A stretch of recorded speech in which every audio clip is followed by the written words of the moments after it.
Welcome back into the Lions247 Podcast. I am Tyler Donahue.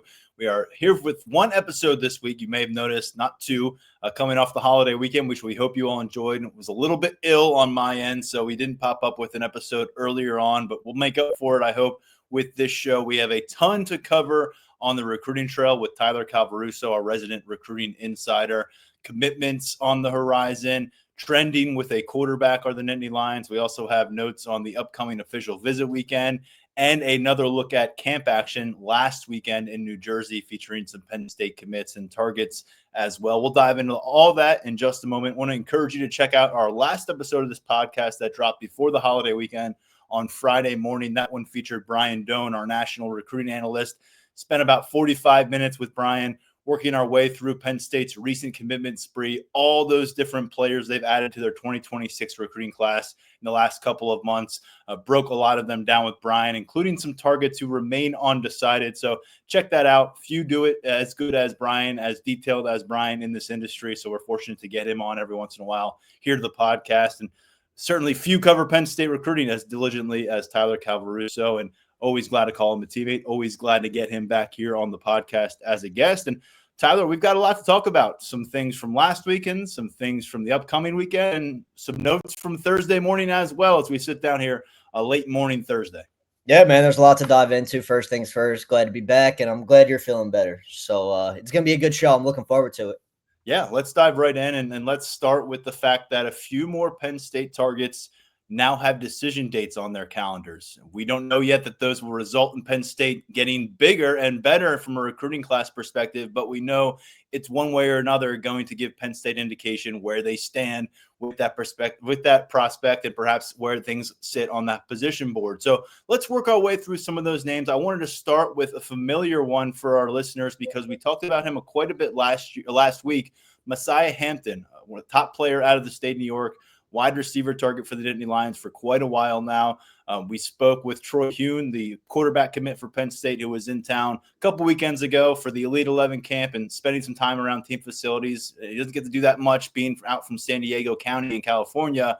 And he talked about Messiah Hampton being a priority for that visit, getting some time with him during the official visitors dinner scheduled, and really just getting a chance to go face-to-face as a person, as a prospect. And we know he's high on the quarterback's wish list. We know that the Nittany Lions have been circling him as one of the key names on their receiver board for quite a while. What's next in this recruitment process, and where does PSU stand?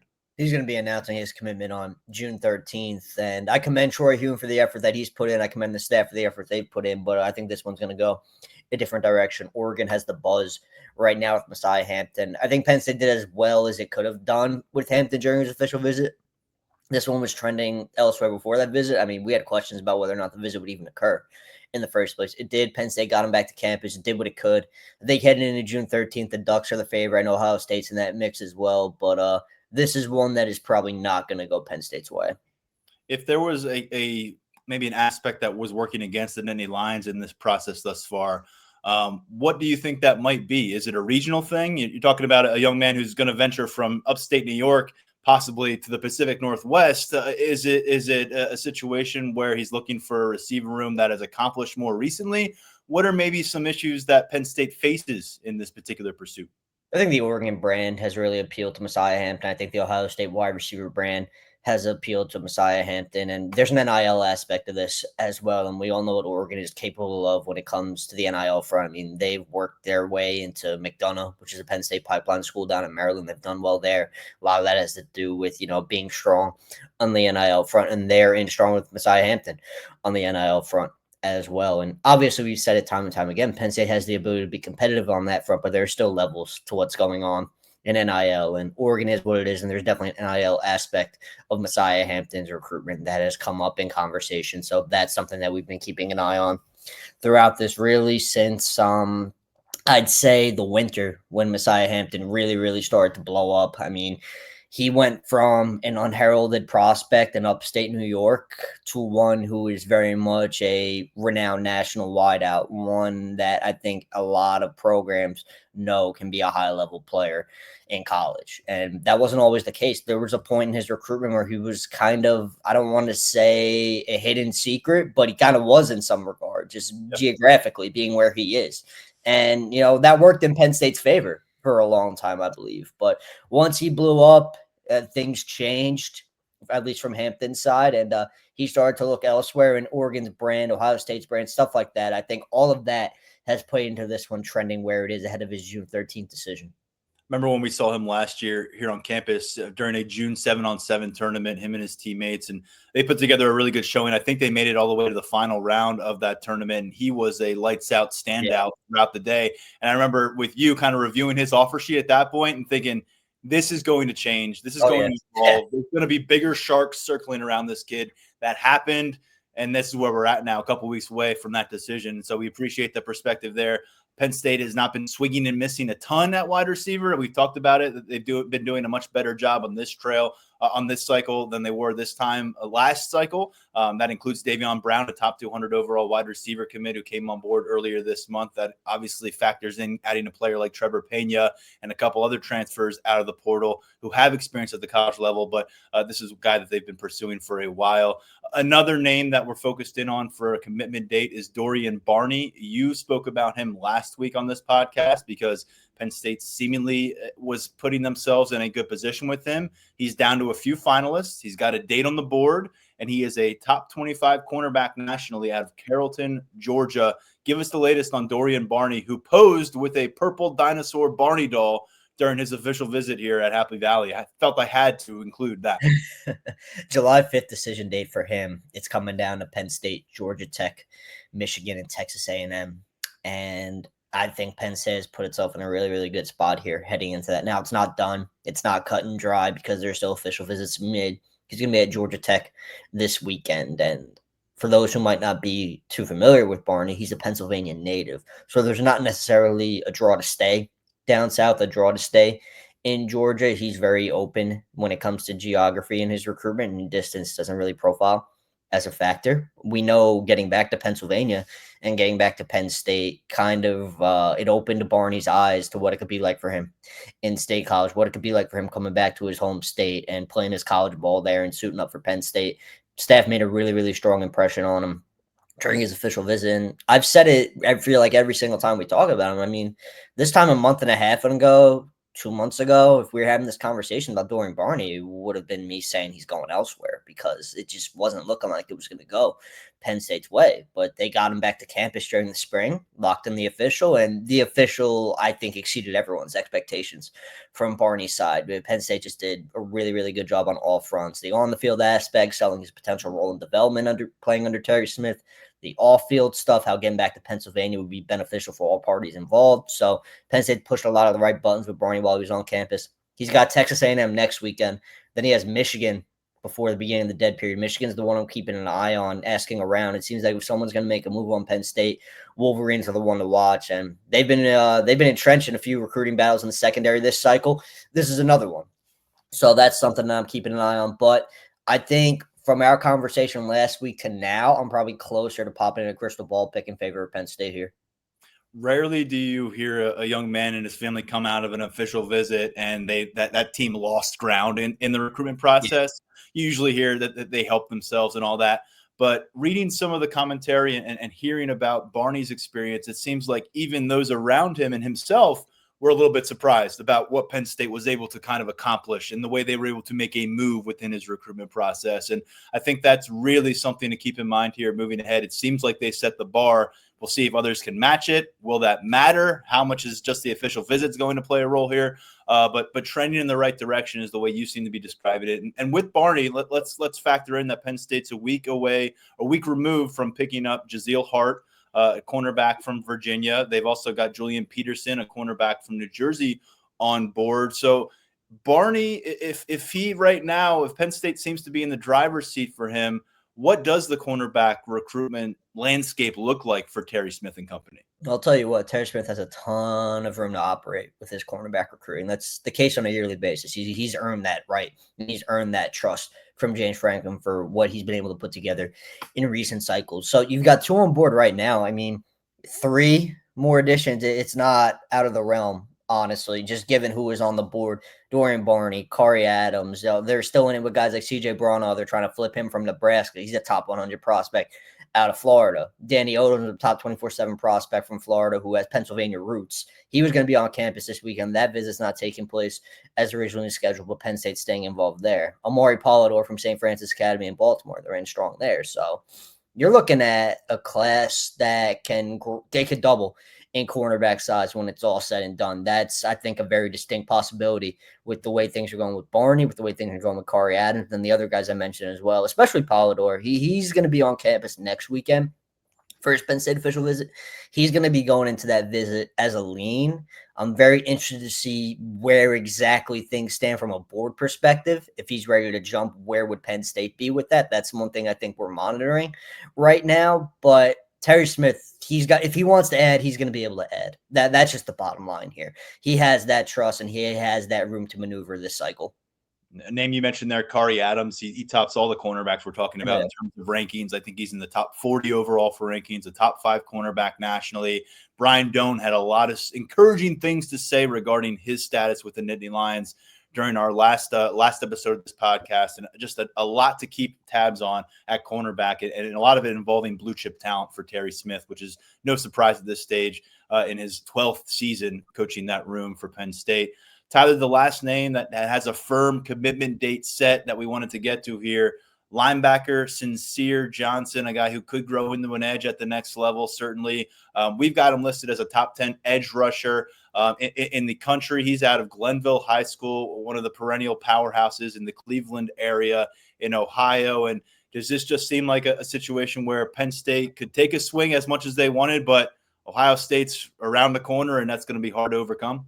Yeah, that's essentially where I'm at with it. You said Glenville. That's kind of the only word that matters in this recruitment. That's Ohio State's territory. If to go to Glenville and pry a guy away from the Buckeyes, one the Buckeyes want, that would be a huge upset. It would probably be one of the bigger wins James Franklin and his staff have pulled off on the trail in recent memory. And it's not even a Penn State thing, really. I mean, they did a good job with Johnson, who's on campus for his official visit May 16th through the 18th, but this is just, it has Ohio State written all over it. Buckeyes are the crystal ball favorite. I don't have a pick in myself, but if I was to put one in, it would be for Ohio State. He's not done with visits yet. He still has to go to Alabama, and he still has to go to Ohio State. That visit with the Buckeyes is going to occur June 13th through the 15th. Bama's still on the docket. Penn State already took its shot, but I'd be surprised if this one goes any other way but Ohio State. It's happened before. You talked about it not too long ago on the podcast when we were reviewing some of those freshmen who just arrived in May. Chaz Coleman, you called him the biggest recruiting win of the 2025 cycle, got him out of Ohio. Ohio State made a later run at him. Difference here is the Buckeyes did not wait to press the gas pedal in this recruitment with Sincere Johnson. So you're kind of looking at a very different process in terms of how Penn State fits in and how the Buckeyes fit in. But we'll see what happens when that decision comes through. In terms of class size now, as we're looking towards potential commitments, and there's a lot of moving parts, 17 committed players in this class right now. Jaziel Hart is the latest one, the cornerback I mentioned, committed a week ago. You have a piece up at Lions247.com on Thursday morning regarding the size of this 2026 Penn State recruiting class. Right now, it's the number 4 class in the country. We are still, more than 6 months shy of the early signing period in December. Penn State could accomplish a lot in the football field between now and then. They could be a very, very buzzy program in the college football universe. They already really are. So Tyler, when you talk about that potential and that potential ceiling for Penn State in this cycle, what does the class size conversation look like right now? I think falling anywhere 25-30 is very realistic, because if you go through the numbers and you just go position by position and sort through everything, they're still looking to add a running back in addition to Nasai Mickens. They're still looking to add another wide receiver. They're still looking to add at least one more tight end. Tight end's very interesting to me because I think a lot of it has to do with our guys going to be willing to jump on board and join this crowded depth chart after Penn State signed 3 really high-level guys in the 25 class, because they're in it with some really good tight ends, and I think they'll finish the class with a tight end. But I think that's a very valid question that these recruits are going to be asking themselves during their official visits. Offensive line, there's still a couple of spots. Defensive line, there's definitely still a couple of spots, especially after Daniel Jennings jumped up in that 25 class. He was the headliner on the edge for Deion Barnes when it comes to commitments. Now there are none. So he's got room to add 3, maybe even 4 more guys, depending on how the board shakes out. Yeah. I just wanted to I think we've talked about Coleman already, but what do you make of the fact that he joins a really interesting group there of young talent? We talked about from the last class, Malachi Williams, Jalen Harvey, of course, Max Granville. Now Coleman enters this, or now Jennings enters this group that already had Chaz Coleman, who I know you're very high on. It's got Burnett, Deshaun Burnett, who we like, making that transition from linebacker, a long-bodied defensive end. What do you make of that group when you toss in Coleman right now that Deion Barnes has assembled of edge rushers? It's a really talented young group. It's a high ceiling group, I'd say. There's a lot for Deion Barnes to work with when it comes to molding a lot of these guys, especially a guy like Chaz Coleman, who is still newer to the position and newer to the nuances of playing defensive end. I mean, his athletic upside is through the roof. He's one of the highest upside players Penn State has welcomed into its program in a while, in my opinion. You talk to people in the know out in the Midwest, they think Chaz Coleman has legitimate NFL draft potential once he puts it together. So there's a lot for Deion Barnes to work with guys like that, Yvonne Kamaju. Jennings, you mentioned him, even though he's, it would be a stretch for him to contribute this upcoming season. I mean, we've seen crazier things happen, but there's an eye towards the future there with him. He still has to develop a ton. So as high as his ceiling is, there's still work to be done. There's still work to be done with a lot of these guys, but they have the tools. And I think if there's one thing, if you're a Penn State fan, you can put a lot of stock in, it's the fact that Deion Barnes has done a heck of a job since becoming the defensive line coach. And he's gotten the most out of the toolsy guys that Penn State has welcomed into its program and has assembled throughout the roster. So guys like this, I think it's crowded. You might not see some of the younger guys for a little while because of that. But when they do take the field, I think they're going to be ready to go. I think Barnes is going to have them coached up to the fullest. I love what the Nittany Lions have done in the trenches, particularly on the perimeter lately, and stockpiling some of this really impressive, intriguing talent at both edge rusher and offensive tackle, guys that you're not really counting on right now, and the guys that we won't see a ton of in terms of practice work over the course of this year. But you better believe behind the scenes, there's some buzz around them and what they could mean for this program moving forward. And so I just wanted to throw that your way. So let's see, 17 commits right now. Yeah. 10 and a half more commits for this class. You taking the over or the under? Probably over right now, which, that probably sounds like a bullish opinion, but just take a look at where Penn State stands with some of these guys.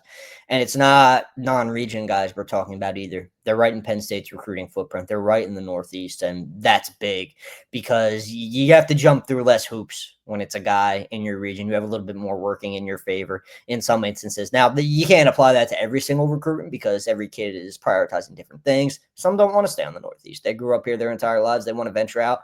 And that's perfectly fine. That's the nature of recruiting. Some kids just want a different kind of experience and they're looking for different things. But when you look at the available spots that could be had in this class, and you look at the board and you look at Penn State standing with a lot of the priority prospects remaining on the board, it's not a stretch to think this class could end. I threw 25 out there. That could be a low number. It could be more 27, 28, maybe even it climbs to 30. When it's all said and done. But one thing we do know for certain, if there is one certainty heading into official visit season, Penn State's going to remain aggressive. They are far from done adding in this 26 class. Brian Doan indicated he felt like Penn State could certainly flirt with 30, and he talked about the new scholarship numbers that the new roster numbers generally that you're working with in college football. It makes a lot of sense. So we'll find out how much this class grows. As it grows, we'll have you covered at Lions247.com. We're going to get into some official visit conversation a little bit later here on the podcast because there are some key targets coming to campus this weekend.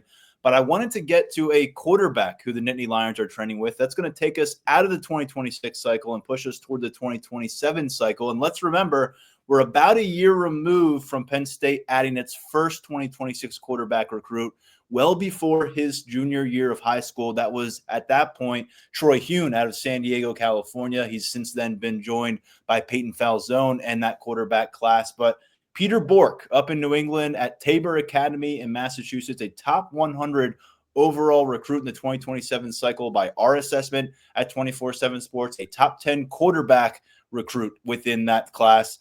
Tyler, we have a crystal ball projection from 247 Sports. And I guess before we dive into what that projection means for Penn State, this is a new thing for 247 Sports. So maybe talk our listeners and our viewers through what these projections mean. It's not just a normal crystal ball that you've seen in the past year at 247 Sports where one person like a Brian Doan or Tyler Calvaruso is singularly picking Bork to land with Penn State. This is more of a consensus, reading the trends type deal, big picture from our network. Do I have that right?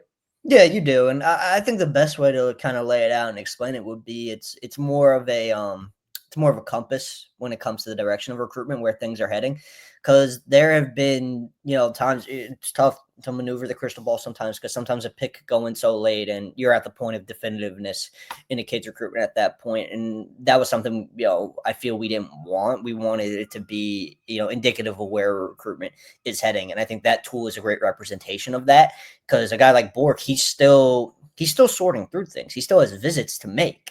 When he gets down to the SEC programs that are involved in his recruitment and visits with those schools, and we'll see what offers go out. I mean, the fact of the matter is, look, he's a high-level quarterback recruit, right? That means dollars and cents are a hot topic of conversation. Is that necessarily what the priority in his recruitment is? No, but he's a quarterback. So money is going to be a big part of it. And that's a big part of any quarterback recruitment. It's big at any position, but especially the QBs. We know they're the money makers on the market. We've seen it time and time again, especially with the portal, and it rings true in the high school ranks as well. So we'll see what comes of that once he makes that southern swing. But right now, Penn State is pacing this recruitment. It has been pacing the field, I think, for a little bit. So I'm in agreement with this prediction at this time because, again, it's not a definitive of, oh, yes, he's going to go to Penn State and you could expect something in the short term. It's an arrow pointing essentially that, hey, look, Penn State's been doing a lot of the right things in this recruitment. It's pointing up for the Nittany Lions in this recruitment, and this is where things stand right now. So I like the pick because I think Penn State has pushed a lot. I think Daniel O'Brien specifically has pushed a lot of the right buttons with Peter Bork. I think Andy Kolnicki has done a good job selling the scheme and how Bork's arm talent plays in that scheme. So he's been to Penn State 5 or 6 times. I believe 6 times. His next trip will be the 7th. So he's been around the Nittany Lions a bunch, more than any other program in his recruitment. And that says a lot. I mean, the comfort level that he's built up with the staff, the familiarity he's built up with the system, and just he's been around a lot to see how things go at Penn State. And it's a place he could see himself. Bork has been a frequent visitor to Happy Valley. He's got a ton of offers: Florida, Illinois, Kentucky, Louisville, Michigan, NC State, North Carolina, Ole Miss, Oregon, Rutgers, Syracuse, Texas A&M, among those on his offer sheet. And like you said, he's going to explore things, expand his horizons a little bit by traveling out and about. But right now, when you look at our 24/7 sports recruiting network and the way we think the breeze is blowing a little bit with Bork, right now it's blowing towards State College. We'll see if that's ultimately where it leads. But just a look in toward Penn State's 2027 class, which is off to a hot start. That's a top 5 team, top 5 class in the country early on with a few standout pickups and now looking toward the quarterback position. Tyler, you are fresh out of the camp field again. Been a few days since you were there, but went back to your home state of New Jersey and had a chance to see some future Nittany Lions in action and some potential future Penn State players who we're not quite sure where they're going to commit for college quite yet. It was the second consecutive weekend, or I should say was it the second straight weekend that you saw Isaac Chukwura? Yeah. Second straight weekend that you saw Isaac Chukwura and I'm forgetting how to say his last name here. Von Brandt. Leighton Von Brandt. I've only said it about 1,000 times on this show. Leighton Von Brandt at offensive tackle, top 100 talent in the 2027 class. Isaac Chukwura, who's a clear rising figure at the defensive line position for the 2026 class, committed to the program in May. Leighton's been committed since last year. I don't mean to shortchange Leighton because he's a prospect who's going to get a lot of spotlight in his own right. He's got a while to go until he's making the move to Happy Valley. But it's been Isaac Chukwura in the trenches that has really taken our attention here through the early stages of camp season.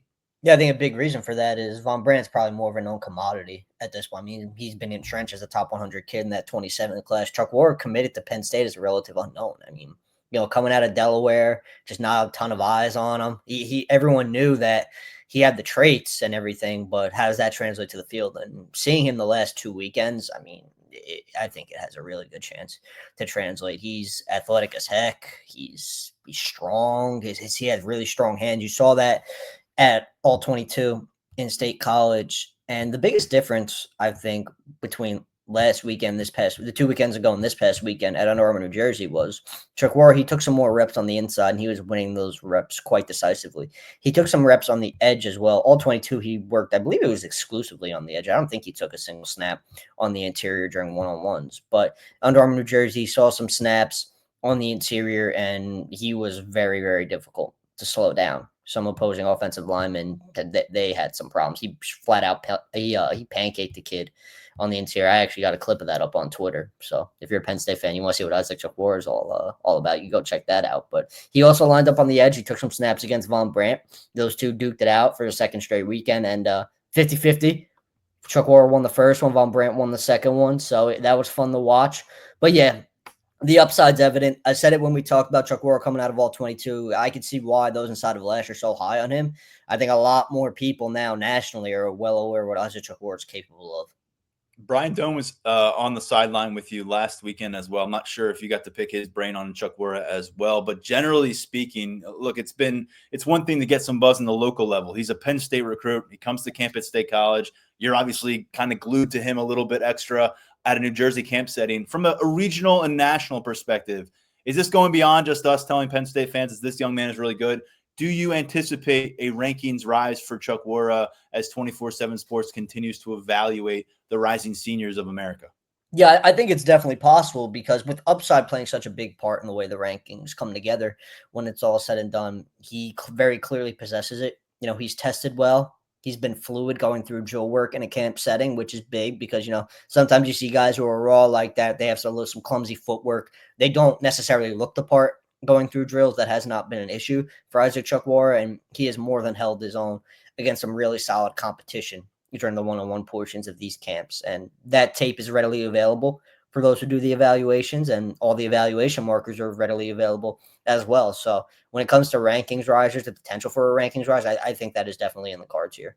Yeah, he stands out for that in this class right now. There's a few other guys that fit that description, but after seeing him myself and then getting some feedback from you and some more video clips from you last weekend, I'm certainly on board the hype train with Chukwuora right now. And by the way, if you want to evaluate for yourself, we got more than 2 minutes of camp highlights from his trip to State College a couple weekends ago over at Lions247.com. Get a look at him for yourself. You also spotted a Penn State commit at running back, Messiah Mickens, and there have been times this cycle where we wondered if he would remain a Penn State running back commit. There's a story up from Brian Doan this week about why he has stuck it out with the Nittany Lions despite the departure of J1 Sider, who he was very close with at running backs coach. Mickens on the field. We talked so much about him off the field lately, Tyler, regarding his recruitment and his ultimate destination. But what did you see from him with the ball in his hands and drill work? And ultimately, what kind of a running back prospect is Penn State getting after adding another pair in the last cycle? It's kind of more the same from Mickens from an evaluation standpoint, what we've been saying. I think when it comes to Mickens and evaluating him, the tape is the way to go. Because in a camp setting, again, it's just been consistent. He's good coming in and out of his breaks. He's good catching the ball. And running back drills and, even the one-on-ones, it kind of is what it is from an evaluation standpoint. A camp setting is just, it's just one of those things where you're not going to really take a whole lot away from it necessarily, especially a kid like Mickens. Say this about Messiah. Can we be honest about this? His most impressive traits are not him being the most agile running back on the field and juking linebackers out of their shoes, nor is it him having the most extreme short area quickness, which also can shine in some of those one-on-one short area position drill work. So I acknowledge what you're saying, and just to kind of pass that along to our audience in terms of what you can actually realistically sink your teeth into and evaluate given on what's occurring in a camp setting. Yeah, I mean, you've seen Messiah Mickens at multiple Penn State camps. I've seen him at multiple camps now throughout his prep career. I think the most I've taken away from an evaluation standpoint with him is when I saw him in action during the state playoffs in the fall, because then you really see the kind of back he is. His vision, his patience, the way he's tough to bring down. He runs through contact so well. He is so advanced in that area, and it comes from his strength and his strong lower half. You can't take that away from a camp setting, unfortunately, because the pads aren't on and, you're not having those holes develop and, you're not just getting to the second level because it's a different kind of deal. But Mickens, he's a top 24/7 prospect for a reason, and you continue to see that when he is on the camp field. So it's not like the camp setting is completely useless. It's not. But when it comes to a guy like Mickens, whose gifts are more between the ears, that kind of patience, the physicality of it, when the pads are on, then you're seeing the true kind of prospect he is. It's always been a bit tricky with running backs in these settings. And I remember seeing Saquon Barkley in a camp setting. I remember seeing Miles Sanders in a camp setting. And it's just there's only so much. And linebackers in the same kind of deal because the range of the position, and it does have a lot of range these days at running back at every level of the sport, it isn't quite apparent when you're just kind of restricted to those classic running back traditional drills. I will note this about Mickens, if you were wondering, well, you can't gauge the physicality in camp. Does he have it? He was an All-American linebacker last year on the defensive side of the ball, well over 100 tackles. I think he had over 30 tackles for loss. This guy engages, and he is all about contact. So a lot of physicality at the running back spot. We hope to learn more about him, but you got your latest look. We do expect that we'll get some looks at him here on campus this summer with Penn State having 7-on-7 tournaments and some prospect opportunities. It would be his first chance to work under the direction of Stan Drayton. And with that in mind, given Brian Doan has this story up on Thursday, probably the third or fourth time we've brought up this topic in the last couple of months, Tyler, but what's your confidence level that Mickens will see this thing through, sign with Penn State in December? Because he told Doan he's stayed with Penn State for a reason, but he also told Doan that schools continue to contact him, and he hasn't exactly put his phone on silent with everybody else. I mean, I guess the best way to put it is we'll see what happens coming out of this weekend. He doesn't have anything on his schedule right now, but he's going to get back to Penn State for his official visit, have the important conversations, and he doesn't necessarily foresee adding anything beyond his Penn State official visit, but Notre Dame staying in contact, Missouri staying in contact, South Carolina staying in contact. He told me Georgia started to hit him up a little bit, so he's still hearing from some outside noise in his recruitment, but he doesn't have anything on the schedule right now. From my conversation with him, from Doan's reporting, it's not, he's not necessarily keen on adding beyond Penn State, but we'll see. This is a recruitment that is taking plenty of twists and turns. Sure. At Notre Dame, of course, that's where you find Jaywan Sider as running backs coach now. So expect them. If anyone's going to be in the mix beyond Penn State moving forward, certainly we expect it to be the Fighting Irish.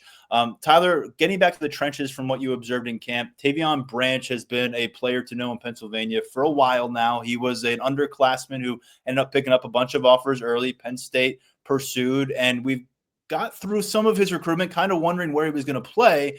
And now we're kind of convinced that he could play on either side of the ball with confidence. And I'm not saying that he is going to be a Liam Andrews level of recruitment, who was, a top 100 guy, both sides of the ball. We're seeing him play defensive tackle now as a second-year player with the Nittany Lions.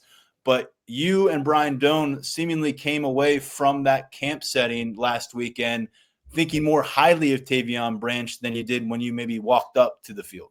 Yeah, I mean, I'll say it. He's not going to be a Liam Andrews level defensive lineman. He's a good defensive line prospect, no doubt about it. But top 100, that top 150 range, that would be a tall ask for him. He's solid. I think he's definitely a 4-star candidate when it's all said and done. But to reach Liam Andrews level, that would take a hell of a senior season. But I'll tell you one thing: Tavion Branch, his footwork is very impressive. I think that stems from his offensive line background.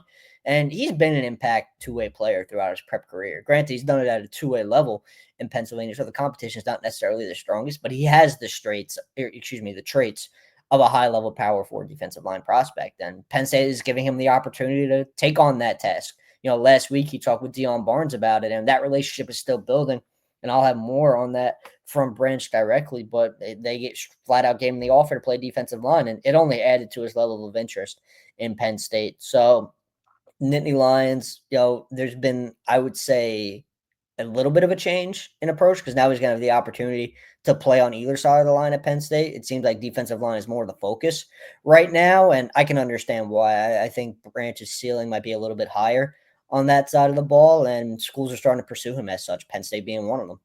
Branches out of Riverside High School. We've discussed quite a bit how the Nittany Lions have cleaned up nicely on the in-state recruiting trail for the 2026 cycle. I think it's 7 players on board right now, many of them ranked inside the top 10 of in-state rankings.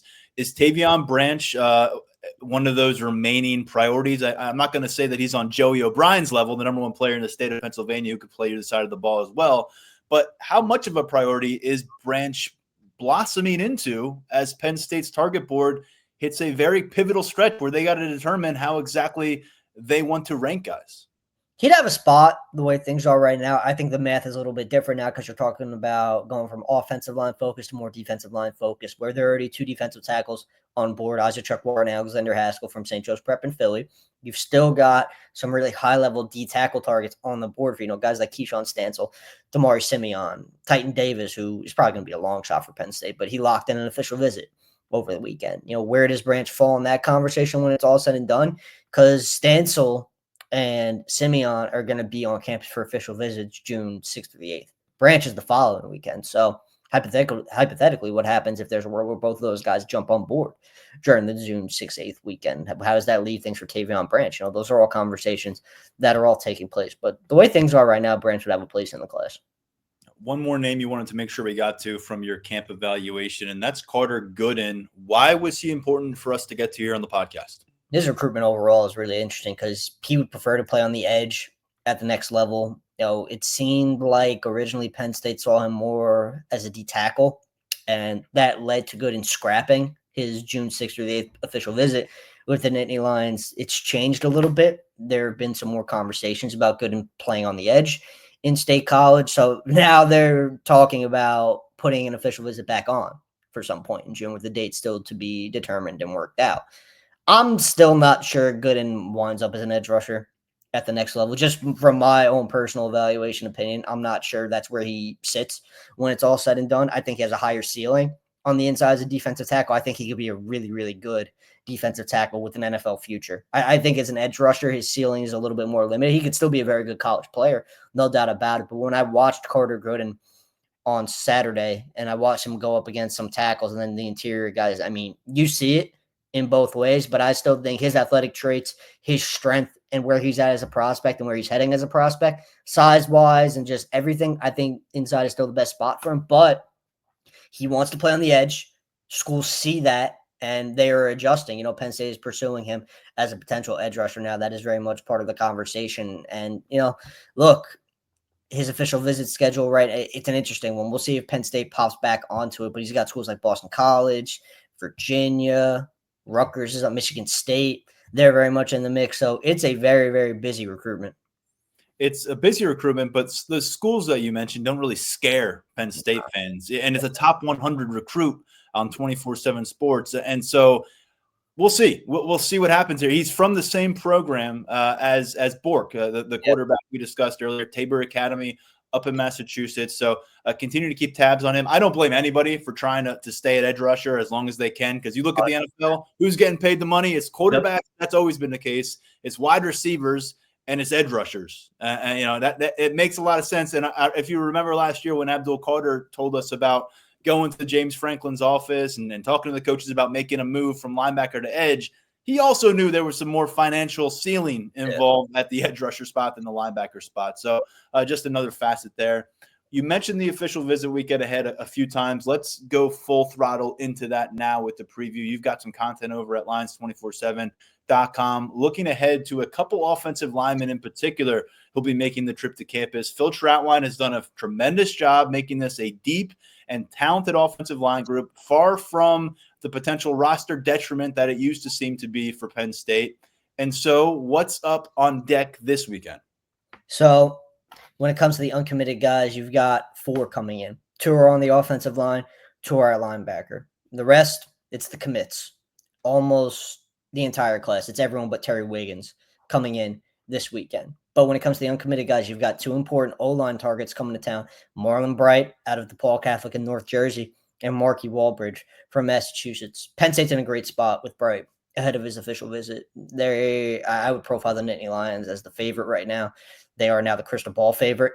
As of this morning, Bright picked up a prediction in favor of Penn State. And again, it's another one of those things where I could definitely see why. He's got a good relationship with Phil Troutwine, and he's close with Michael Troutman, true freshman offensive lineman. Penn State signed the 25 class. He was an early enrollee. He has raved about his brief time working with Troutwine, and that has definitely made it back to Bright and Bright's family. So his official visit, it's an important one. I think it's definitely an opportunity for Penn State to close and get this one wrapped up sooner rather than later. Walbridge, he plays his cards a little bit closer to the vest, so it's kind of difficult to get a read on where he's leaning, diving into his official visit schedule.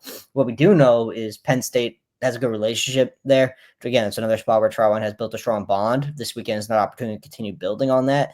Boston College is all in on keeping Walbridge in Massachusetts. Wisconsin's kind of all in at that same level. In Michigan, he's been a priority there. The Wolverines are actually the crystal ball favorite to land Marky Walbridge. So there's not a ton of intel on that recruitment right now. I think official visits will tell the story there when it's all said and done. Now, when you talk about Bright, this isn't the first time you've mentioned, and you talked about the crystal ball and pointing towards Penn State, but it feels like every time we've mentioned Marlon Bright in the last couple of months, you've said Phil Trautwein is very high on him. Never forget that. And additionally, you've been mentioning he could be one of those names that joins next. Yeah. Well, this might be the next moment. He's coming to campus for 48 hours. Is he the guy? And we'll get to the other two uncommitted in a moment. Is he the player on campus this weekend that you could see yourself putting together a commitment story by the end of the weekend most? He's definitely one I have my closest eye on in that regard. I think Walbridge is going to go through again, it's been kind of quiet on the intel front with Walbridge, but I think he's going to go through his official visits. And then with the two linebackers we'll get into, those guys are not close right now. I don't think they're going to be one and done when it comes to their June official visits late. I don't think either would wrap things up for Penn State this week. And that could obviously change, but right now when it comes to commit watch and who I'm keeping a close eye on, it would be Marlon Bright. All right, well, let's talk about the group that we have at linebacker that Penn State has coming in. They added a couple linebackers earlier this month in Terry Wiggins, and then also Lama down in Virginia, Matthew Lama.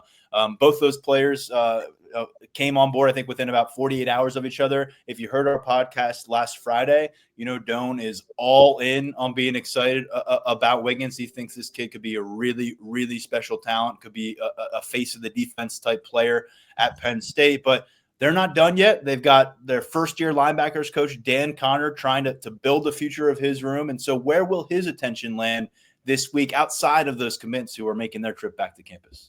So you've got there's room for another ad at the linebacker spot. They're very content with the two they have on board right now. Lama and Wiggins, staff loves them. And if it ended as a two linebacker class, I don't think anyone would have any qualms about that. But there's still room for one more. And this weekend, you see two targets popping back on campus. Kasi Akpala from Texas and Rodney Colton from Georgia. Akpala, he's right on that 4-star range. Colton's a top 24/7 prospect.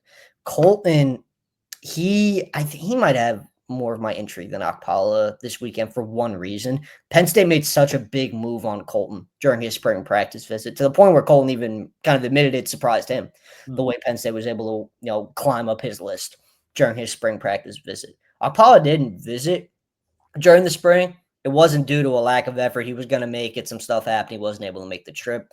I think the Nittany Lions have the opportunity to make a move there as well this weekend, but Texas is looking like it's going to be tough to beat there. I've heard Baylor has legitimate juice from that recruitment as well. So pull them out of the Lone Star State, it might be a tall task when it's all said and done. That's why I think when it comes to this weekend, those two, I might be watching Colton a little bit. That's another one where it's not going to be easy getting him out of the South. Tennessee isn't really strong there. Would not shock me if the Vols get that one done. Florida State has given Colton a lot to think about, but so has Penn State, and Dan Connor's done a good job building that relationship. Well, Tyler has some coverage for you at Lions247 looking toward the weekend, and certainly when these guys wrap up their visits and head home, we'll have coverage from the weekend over at Lions247.com. We'll see if Penn State's class grows any more, looking to make up some ground with some guys, maybe push others over that finish line. And when it comes to this weekend, I want to close the show by noting we usually look past all the commitments who show up to campus because there's not the intrigue of will they or won't they, will they commit, will they close their recruitment. You've got a lot of guys that are very comfortable with their Penn State commitments, spending time together here. But maybe there's a couple guys in that group that, whether we've talked about it before, like a Mickens, or maybe it's a guy who just hasn't gone on the record, maybe they have had some internal debate about whether this is home for them. And when you're able to get around more than 15 or so of your fellow future teammates, their parents, their loved ones, your future coaching staff, you break bread, you have some meals, you check out town a little bit, you get a feel for your future campus, you can walk away from that feeling like you are totally bought in again. Just like you did when you made that initial commitment, except even more because it's becoming more real in front of your face. And I know Troy Hume mentioned the fact that he's going to get to go face-to-face with a bunch of guys that up till now have really just been on Zoom calls or text message threads. And so this is a pretty important weekend for that group. They're also going to be doing peer recruiting. But I'm curious to get some feedback from some of those guys, Tyler, because they're going to be watching film with their future coaches. They're going to be creating friendships with their future teammates, and they're going to be hosted by guys that are currently in this Nittany Lions locker room trying to get ready to chase a national championship. So I think there's going to be a lot thrown their way in a relatively short time period, and I think it's a lot more interesting overall than when people just hear, yeah, commits are going to be on campus, ho-hum. There's a lot going on there. Yeah, it's continued relationship building with the staff and among the class, because some of these guys, they haven't met each other yet beyond, texting in the group chat and hopping on those FaceTimes and Zoom calls. So that FaceTime in person will be big for a lot of these guys, just, getting more comfortable around the ones that they're going to be around, for the next 3, 4, 5 years. That's always important. And you said it best, I think, not necessarily about guys looking around, but I mean, I'll use Matt Seek as an example. Schools have still called him. There's been some high level programs still pushing, trying to get him on campus. He hasn't entertained it, and I don't think he's going to. But again, like, you get back to campus, you get back around the Penn State staff. It's just kind of a reminder and a reiteration of why you committed in the first place. Some guys, they need that a little bit more than others, I think. And again, that's not to say anyone's looking around behind the scenes, off the record, or anything like that. It's just kind of the world of recruiting. Schools don't stop recruiting you just because you committed elsewhere. That's just not the way it works. You can shut things down all you want, but schools are going to continue to try and pry and chip away until you sign on the dotted lines in December. So I think, again, you said it best. It's not just a write-off weekend where, oh yeah, the commits are going back to town. It's going to be great. It's going to be fun. They're going to have a good time. There's a lot of value in what this weekend is. And it's not as though they are entirely disconnected from this 2025 Nittany Lions team. Troy Hume told us a couple weeks ago, in his mind, he'll be on the practice field following Drew Aller's lead, getting ready for Penn State playoff matchups. Yeah. So we saw that happen last year where that first wave of freshmen showed up as the team's getting ready to play Boise State in the Fiesta Bowl. And then they get another practice sessions to log, getting ready for Orange Bowl, Notre Dame. And so this is a group of freshmen that, although this week – you may think they're high school kids, they're not really part of this playoff push, they could have some contributing factor, not in those games come the playoffs, but they could be on that practice field when Penn State's getting ready for some of the biggest matchups in program history. So just something to keep in mind there as they continue to work on strengthening the roster, reinforcing it, moving ahead. And Tyler Calvaruso will have you covered into the weekend and out of the weekend with a bunch of coverage for Lions at Lions247.com. He won't be in attendance at camp this weekend, but we will be here in State College. Mark Brennan, Daniel Gallen, and me, we will be over at the field. It's Penn State's first official prospect camp here in town. There'll be several of them across the month of June. Tyler will be at many of them. So we got a lot coming your way, again, from the camp scene, from the official visit weekend, and who knows what else over at Lions247.com. I want to thank you for your time and for your perspective, Tyler. I'll let you get back to it with all of your other reporting. But thanks for hopping on the podcast and giving our listeners and viewers a great lowdown on what's happening on the recruiting trail right now. Thanks, Ben. It was great as always. And, it's going to be a fun official visit season. So definitely stay tuned to what we have going on. That's right. Get your popcorn ready. Yep. Thanks to Tyler Calvaruso. We'll come back with 2 more episodes of this podcast next week. Hope you enjoyed our one this week, the latest on recruiting. Had a ton to talk about. Plenty more over at Lions247.com. If you're looking for more insight, our 100-day countdown clock is well underway now. We actually got to number 93. Every day over at Lions247.com, we'll match the number of days left until Penn State kicks off with whoever's wearing that jersey on the current roster. We'll give you the updated profile and how they project as a piece of the 2025 team. And that's just the tip of the iceberg as we start to really ramp up our preseason type coverage at Lions247.com. I'll have something up a little bit later this week on 5 risers from the offensive side of the football as we gear up a little bit. Football's not in the field officially for Penn State football, but we're starting to sense it in the air a little bit here around town. Until the next episode, we appreciate you for turning into this episode, for checking out the last episode with Brian Doan, and everything that we offer at Lions247.com. I'm Tyler Donahue. On behalf of Tyler Calvaruso and the rest of our crew, thanks as always for listening or watching the Lions 24/7 podcast.